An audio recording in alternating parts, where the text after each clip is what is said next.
বিশ্ববিদ্যালয়ের দাবিতে পঞ্চম দিনের মতন আমরণ অনশন কর্মসূচি পালন করছেন রাজধানীর তিতুমির কলেজের শিক্ষার্থীরা।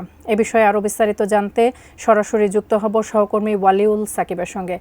সাকিব, এই পঞ্চম দিনের মতো আজকে তাদের আন্দোলন চলছে। আন্দোলন না মানা হলে তারা আর কি আলটিমেটাম দিয়েছেন এবং কতজন রয়েছেন আসলে আজকের দিনের অনশনে, সেটিও একটু দেখতে চাই।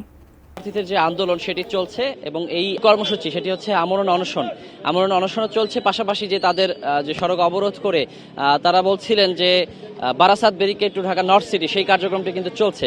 তবে তাদের যে অবরোধ কর্মসূচি সেটি কিন্তু সকাল ভোর 6টা থেকে বেলা 11 পর্যন্ত বন্ধ ছিল, শুধুমাত্র ইজতেমার জন্য।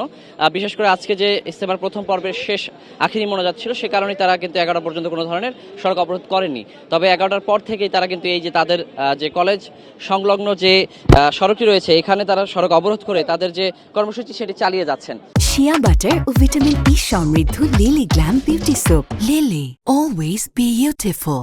এবং আমরা গতকালও দেখছিলাম যে মোট 5 জন শিক্ষার্থী যারা আমরণ অনশনরত ছিলেন 3 দিনের বেশি সময় ধরে, তারপর কিন্তু মোট আরও বেশি শিক্ষার্থী অনশনরত ছিলেন। তবে 5 জন হচ্ছে গুরুতর অসুস্থ অবস্থায় হাসপাতালে ভর্তি ছিলেন।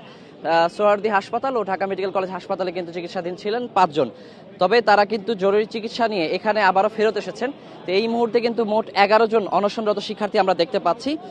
পাশাপাশি তাদের অনশনের পাশাপাশি যে অবরোধ কার্যক্রম চলছে এবং এখানকার যারা আন্দোলনরত রয়েছেন শিক্ষার্থী, তারা আমাদেরকে জানিয়েছেন যে তারা আজকে বিকেল 4টার দিকে কলেজ প্রাঙ্গণ থেকে সরে গিয়ে তারা গুলশান 1 চত্বরে অবস্থান নেবেন। সেখানে কিন্তু তারা আবার তাদের যে কর্মসূচি সেটি আরও ত্বরান্বিত করবেন।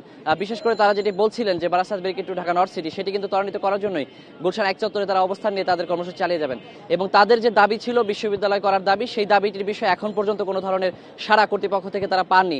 সে কারণে কিন্তু তারা বেশ ক্ষোভ প্রকাশ করছেন এবং তাদের আন্দোলন এই কর্মসূচি আরও কঠোর থেকে কঠোর করার কথা কিন্তু তারা আমাদেরকে জানিয়েছেন। তো এই ছিল আমার কাছে এখন পর্যন্ত এই তিতুমির কলেজের শিক্ষার্থীদের আন্দোলনের সর্বশেষ।